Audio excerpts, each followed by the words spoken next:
continuous violence against family. Yes, and Judge. now we have an assault case. I don't understand why I should follow this plea. I just want to say I'm sorry for my actions. I'm not going to follow this plea bargaining agreement, and we're in felony court for alcohol use, right? And you are a person who should not be around your grandchildren or your children because you don't have control of your addictions. You're using opiates. You need help. Today's courtroom chaos kicks off with an entitled young woman going head-to-head with Judge Boyd, and it spirals fast. She's facing charges of repeated family violence and assault, yet suddenly she's playing the role of the innocent victim, complete with rehearsed remorse. It feels less like testimony and more like a soap opera audition. The problem? Judge Boyd isn't buying it for a second. Her apology is about as convincing as a kid hiding broccoli under mashed potatoes. You see right through it immediately. Judges like Boyd hear these performances every single day, and most of them fall apart under the slightest scrutiny. The real tension here isn't her fake tears. It's whether the court will allow her to keep dodging real accountability. Should Boyd show mercy, I'll shut this act down completely. Let's dive in. R9045W and 2022 CR10906W, State of Texas versus Adriana Harrison. Can I have parties announced for the record for the state? Anna Ochoa Nelson. Danny Callahan, defense. And are you Miss Adriana Harrison? Yes, ma'am. Have both parties received the PSI report, state? Yes, Your Honor. Defense? And also the DDRF MIC report, state and defense? Yes. Yes, Your Honor. All right. Are there any objections to the PSI report, state? No. Defense? No, Your Honor. Any objections to the DDRF MIC report, state? No. Defense? No, Your Honor. Any witnesses, state? No, Judge. Defense? Any what? Witnesses? No, Your Honor. May I amplify regarding the PSI? There are two programs that she has successfully completed. One is recorded in the PSI child protector, and the other is aggression, anger management, Your Honor. All right. So in regards to this case, the state is recommending deferred adjudication. Apparently we are, Judge. So I don't understand. Just for completeness. No. I mean, why should I go along with the deferred adjudication? And the reason why I'm saying that is because one, I'm not the person who took this plea, but she's on deferred adjudication for continuous violence against family. Yes, and Judge. now we have an assault case, and she had a previous motion to revoke, and that was for a violent offense as well. I don't understand why I should follow this plea. And I'm keeping an open mind about it. I'm trying to figure out. Yep. Yeah. I could understand if there were mental health issues or something else that was going on. So if y'all want to address that. Judge, this offer and plea was entered by a different assistant district attorney. At this point, I'm bound to honor that. I don't know if Mr. Callahan wants to address your concerns himself. Your Honor, Ms. Harrison does not recognize that she has a major mental illness problem, but she's been examined for it. The plaintiff in this case wants her to get probation, deferred adjudication, but she wants her to stay away from her. They get into fights. That problem should be avoided. She has the support of her mother's in the back of the courtroom. Raise your hand. All right. And that's where she would live. She has expressed to me that her method of handling problems is poor, bad. She wants to change it, and her own self-rehabilitative efforts at the two programs indicate that. You can trust her. I asked the court to go along with the plea agreement. May I address the court further? Yes. Harrison would like to speak to you, Your Honor. Yes. I just want to say I'm sorry for my actions. I was just trying to get my daughter back from the situation. I didn't want to be back in here. I've been taking parenting classes. I'm supposed to get my parenting class certificate tomorrow. So I don't make it today. I know I got a CPS class that I had to take. If you do it this week to get my daughter back, I'm just trying to right my wrong and do better for my daughter. All right. Probation. Yes, Judge. Anything to say on this matter? I will not hear what Ms. Thurston had to say.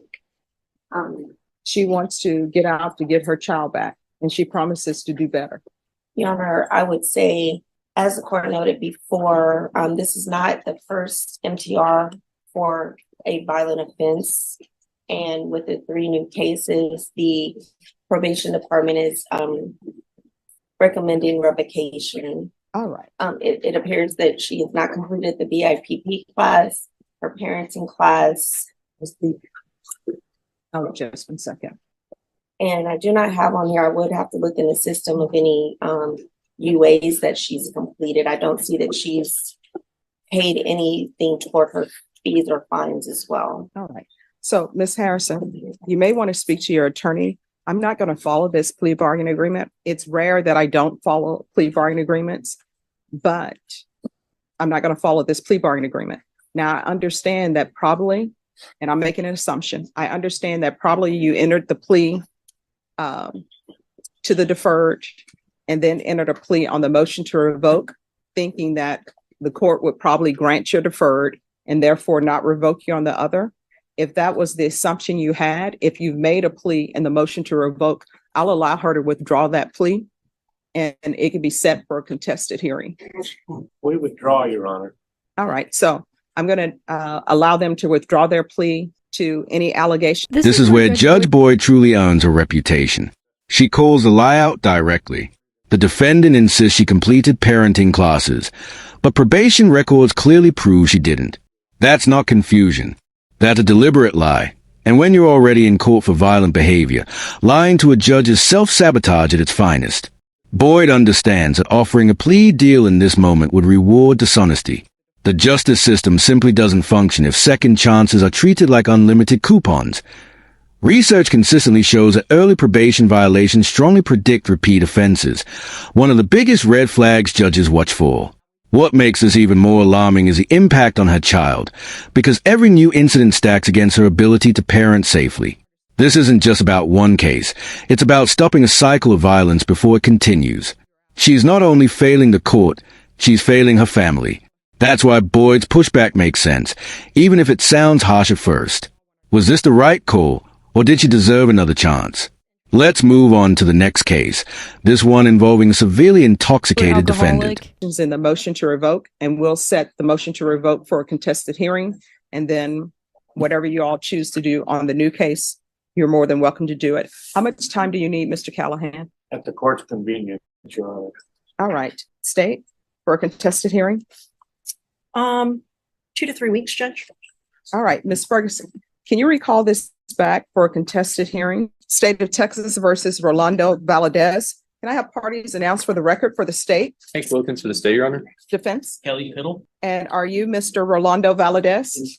All right, are both parties in receipt of the TAP evaluation state? Yes, Your Honor. Defense? Yes. Any objection to the TAP evaluation state? No, Your Honor. Defense? No. All right. According to the plea bargain you entered, punishment is to be assessed at 9 years in the prison. The state is recommending community supervision. Is there anything you wish to say on behalf of your client? No, Judge, we just ask that you follow the recommendation, and Mr. Valdez has not had any violations on his actual interlock. And once the court has ordered him to do the AA daily, he has been doing that, and he's found that to be helpful. So. All right. All right, Mr. Valadez, can you raise your right hand for me, please? Do you solemnly swear or affirm the testimony you give will be the truth and nothing but the truth, so help you God? Yes, ma'am. All right, you can lower your hand. State your name for the record. Yes. State your name for the record. Yeah, Rolling like this. no problem. So the TAP evaluation is recommending outpatient treatment. Do you think that would be helpful to you? Yes, ma'am. All right. And are you in agreement to doing the outpatient treatment? Yes, ma'am. And they want it to be intensive. Here's the thing. It's still outpatient treatment. It's just more intensive. The reason why they're asking that of you is because of your alcohol use. And we're in felony court for alcohol use, right? So that means that you're probably a person who cannot drink alcohol at all. Right. Some people can take one drink, they stop, they're done. Other people, they just continue to drink. So I'm going to order, even though you've been doing the sober meetings, which I appreciate, I'm going to order the intensive outpatient treatment. Do you understand? Yes, ma'am. All right. So are you employed? Yes, ma'am. What do you do? I work for Texas Highway and we work for highways, Mhm. do highway streets. Ah, Yes. so are you all a part of cleaning streets or repairing? We do the, Builds them. Yeah. What? He builds them. Ah, yeah, we add more streets to it, oh, are you building streets or is it the freeways? like the freeways. We're making more lanes. He's been working on 35 for 20 years, Judge. Oh, yeah. You know, there was somebody who told me that they have been working, well, seeing work on the freeway Yes, ma'am. since they were a little boy. That was Judge Carruthers. And he's like, they still working on it. So I don't think they ever finish. I don't know what that is.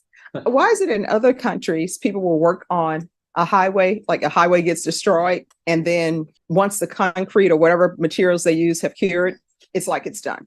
Why does it take so long here?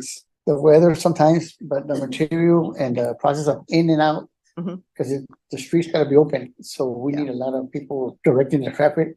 Mhm. And it's a lot of mistakes and stuff, accidents. Oh, I don't think you should say So mistakes. it's a lot of, like, little Yeah. minor things. Oh, wow. Well, Yes. thank you very Yeah, much. was there. Kenny. Okay. Well, I hope people will slow down when they see you all working. Yes, ma'am. All right.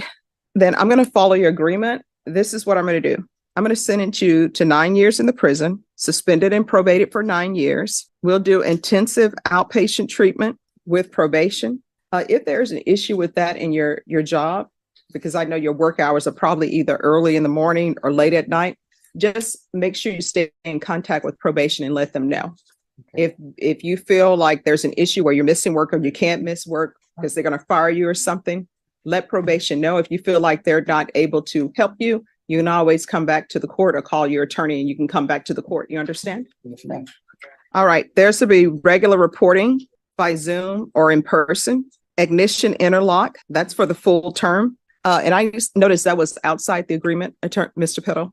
Right, Judge. We're asking that it be for half the term and then be evaluated by the court to see how he was doing. All right, I'm going to put it for full term, but I've noted it on the docket sheet that can be evaluated. So after the half term of this, if there are no issues, more likely than not, I'll have it removed. All right. Yes, ma'am. Thank So just come back to the court at half the term. Probation at half the term for ignition interlock. We can see how he's doing. I'm going to order full term for now, but that's open. All right. There's a $500 fine that will be probated. Proof of employment within 30 days. There's to be no employment as a home health care provider or with minors. Yes, ma'am. All right. So we can go off the record. So you work with highways. So, a lot of times there's a lot of accidents. Yes, ma'am. And it's because people who are driving while intoxicated. And usually the person who's injured, if there's an accident and somebody's driving intoxicated, it's not the intoxicated driver. It's usually their passenger or somebody else. I'll admit, the sentencing felt fairly balanced. The defendant showed respect in court, and that does matter. It signals some awareness of the seriousness of the situation. But respect doesn't erase the danger of drunk driving. Judge Boyd nailed it when she pointed out a harsh truth. It's rarely the drunk driver who pays the ultimate price that DUI cases are devastating because innocent people usually suffer the consequences. Boyd's task here was to balance punishment with deterrence, ensuring the sentence fits the crime while sending a clear warning. DUI sentencing guidelines vary, but public safety is always a priority.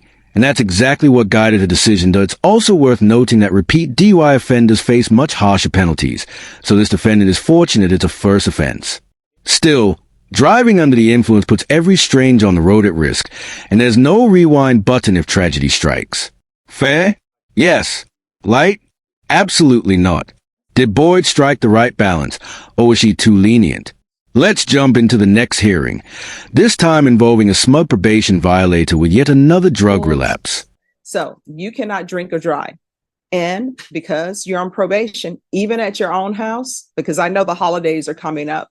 I know that there's New Year's, there's Christmas. People always want to drink alcohol maybe, or drink champagne or something. Even at your own house, you are not allowed to drink alcohol while you're on probation. Do you understand? Yes, ma'am. All right. Good luck to you. Thank you. All right. Thank you. 2018 CR. All right. If you all could not talk behind the court reporter, please just move it towards the end. Court is calling 2018 CR 10107, State of Texas versus Priscilla Amaya. Could I have parties announced for the record for the state? Jason Garahan, Your Honor. Lorraine Hafer for Miss Amaya. And are you Ms. Amaya? Showing you what's entitled Motion to Enter Adjudication of Guilt and Revoke Community Supervision. Did you review that with your attorney? Did you understand it? Yes, I did. Are you the same Priscilla Amaya who was placed on deferred adjudication in 2018 CR 10107 for the offense of possession of a controlled substance, penalty group 1 less than 1 gram, on June 28, 2019 for a period of 3 years? Is that you? Yes, State? Yes, Your Honor. Violated condition number 5 in Bear County, Texas. The defendant Priscilla Amaya did then and there fail to report to the supervision officer as directed for the months of November, December 2021 in violation of condition number 5. How do you plead to that? True or not true? Violating conditions, Your Honor. Any objection? No, Your Honor. Did you understand by pleading true to violation of condition number 5, the court could find it true, grant the motion, find you guilty, sentence you up to 2 years in the state jail facility and up to a $10,000 fine? Did you understand? Yes, Your Honor. Knowing that, do you still wish to plead true to violation of condition number 5? Yes, Your Honor. Court will find violation of condition number 5 true. Is there an agreement? Yes, there is, Your Honor. Yes. Yes, for adjudicate guilt, revoke the provision, and sentence the individual to 11 months in the state jail facility. No objection, Judge. That's our agreement. All right, Ms. Amaya, are you asking the court to follow that agreement? Yes, Your Honor. Are you waiving your right to appeal? Yes, Your Honor. All right. So what went wrong with you? To be honest with you, Your Honor, well, I relapsed and I didn't want to report. I thought working was good enough, but I didn't have my family intact, my kids all together. They were disappointed in me, so they stopped talking to me. But Sorry, can you speak up? now I have my kids back in my life and I have my first grandbaby, so I see things different. I know I do need help, and I'm willing to take that help as an outpatient when I get out of Bear County Jail. Here's the thing. If you want to remain on deferred adjudication, I will let you remain on deferred adjudication, but you're going into inpatient treatment or either you're going to felony drug court. Now, you say, oh, I want to do my time. I will get out and I will take care of things and I will be clean and sober. 9 times out of 10, that's not going to happen. You know why?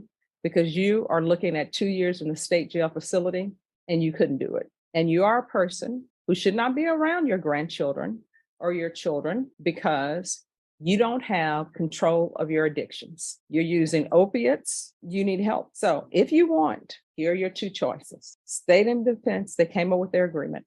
Here's your choice. 1, you can be referred to felony drug court. If felony drug court accepts you, great. If they don't, you go into inpatient treatment. Or you can go to the state jail facility for 18 months. Either way, your life, the time is going to pass. Either it's going to pass with you bettering yourself by taking care of your drug addictions, or either it's going to pass with you marking days off the calendar, just doing your time at the state jail facility. So which do you prefer? 18 months at the state jail facility, or perhaps getting treatment for your drug addiction, being the type of grandmother that your grandchildren can be proud of and that your children can be proud of? It's completely up to you. May we have a minute, Your Honor? Yes. Maya, are you still discussing? We're ready, Your Honor. All right. So we're back on the record in 2018 CR 10107, State of Texas versus Priscilla Amaya. So Ms. Amaya, have you had a chance to discuss things with your attorney? Yes, Your Honor. So which do you prefer? Your Honor, we're going to take the state jail time, but we are requesting that the court, if the court has the ability to refer or recommend her to a therapeutic community there for drug treatment, we are requesting that. All right. Then the court. I think that will allow her to get some credit for her time at state jail. All right. Is she waiving her right to appeal then or no? All right. Then the court will find you guilty. The court will grant the motion, sentence you to 18 months in the state jail facility, give you credit for any time served, and the court will recommend the therapeutic community. Therapeutic community will not increase the amount of time that you're in custody, but I do not have the authority to have them place you in there. The only thing I can do is request and recommend it, but you're also going to have to ask for it. You understand? Yes, sir. All right, I'm showing you what's entitled Trial Court Certification of Defendant's Rights to Appeal. Did you review that with your attorney? Did you understand it? Yes, sir. Because this is a plea bargain agreement, because I followed your plea bargain agreement, Well, not Well, actually. she's waived her right to appeal. Okay, that's right. Yes. You're right. Thank you. And you've waived your right to appeal. You do not have the court's permission to appeal. Do you understand? Yes, sir. And because this is a felony conviction, you're not allowed to own or possess any weapons or ammunition. If you have a question over what a weapon or ammunition is, you'll need to speak to an attorney. Do you understand? Yes, sir. All right, we can go off the record. How old are you? I'm 40. All right, you're 40. You still have a lot of your life in front of you, and you need to make a decision. And I know staying clean and sober is hard. And this is from somebody who's never done drugs, but I understand it's hard based upon my experience in different treatment courts. and based upon the fact that I'm having a struggle giving up ice cream, and ice cream is not even as addicting as the drugs that you're taking. But if you don't stop, one or two things are going to happen. Either you're going to continue going in and out of the prison, or either you may end up with a bad batch and you may end up overdosing.